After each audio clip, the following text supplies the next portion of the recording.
Good morning, everybody, and happy Friday. We've done it. We've made it to the end of another week. End of another week that feels like a year in the bizarro world or the upside down in 2025. How's everyone feeling from yesterday? Yesterday was a tough titty. That Jupiter Chiron square that we've been talking about a lot, it went exact yesterday as we had all the planets in Scorpio, including La Luna. Also, we had an insane storm yesterday.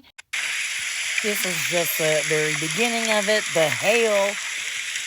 But Jonna and I, us Oklahoma girls, we would have sworn on our life that there was a tornado. The wind was talking to us. It was howling. And I was like, that there has to be a tornado. Yeah, we're recovering a little bit from that today, and also because it brought in the cold. Winter is here. Brr. Anywho, a lot of rambling, and we haven't even talked about today's transit. So La Luna was in Scorpio, but she's moved her way into Sagittarius, finally getting some fire when we have just been in the muddy waters. This morning, she starts off exactly opposite Uranus, but as the day goes on, that will be separating. And I think this is the last time the moon in Sagittarius will oppose Uranus before he retrogrades back into Taurus the first week of November. Remember, the Uranus retrograde in Taurus is why my butt is a little bit puckered,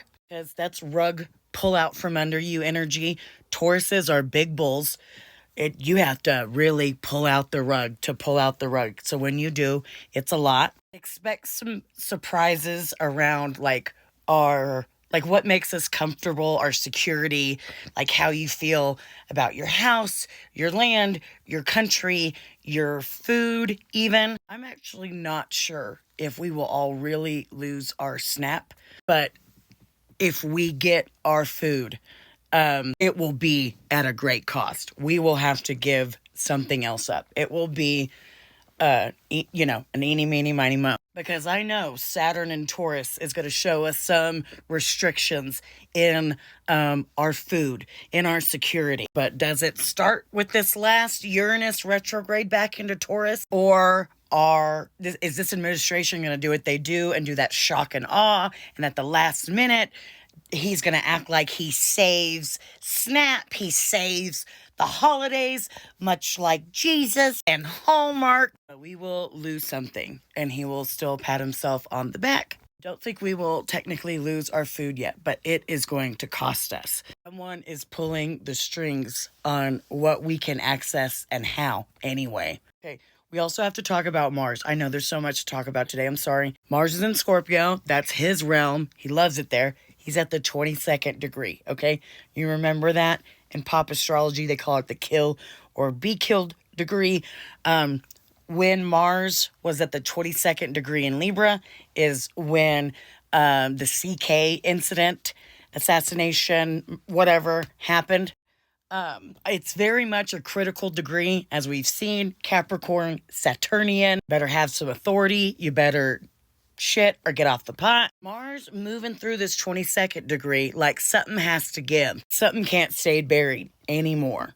Sabian symbol for the 22nd degree of Mars is the hunters starting out for ducks. About socialization of instincts. When our raw power gets ritualized and the hunt becomes a collective.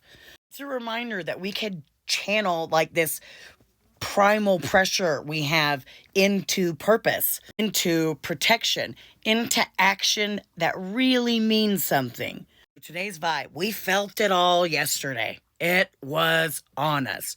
But the good thing about Scorpio, we feel all that to kind of transmute all that, right? So today, we need to make movements.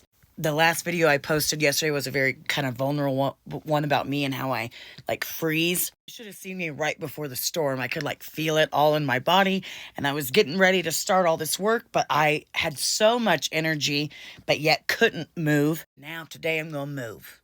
Today we have to have movement. Sagittarius, we gotta go towards the truth. Something's leaving so something else can live.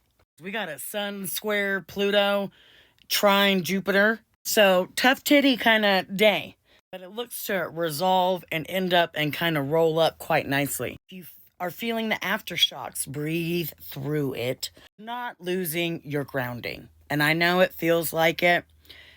I know it does, but I got the most wonderful insight from my meditation yesterday. We are not losing our grounding. We are finally finding it. We are finally seeing it. We are finally figuring it out. You're finding where your grounding really is. Keep your instincts sharp, okay? Your faith steady and your rituals sacred, okay? Storm cleared something, and now, like Diana and her bow, we aim with intention. We go forward. Have a happy Friday. Have a safe weekend, okay?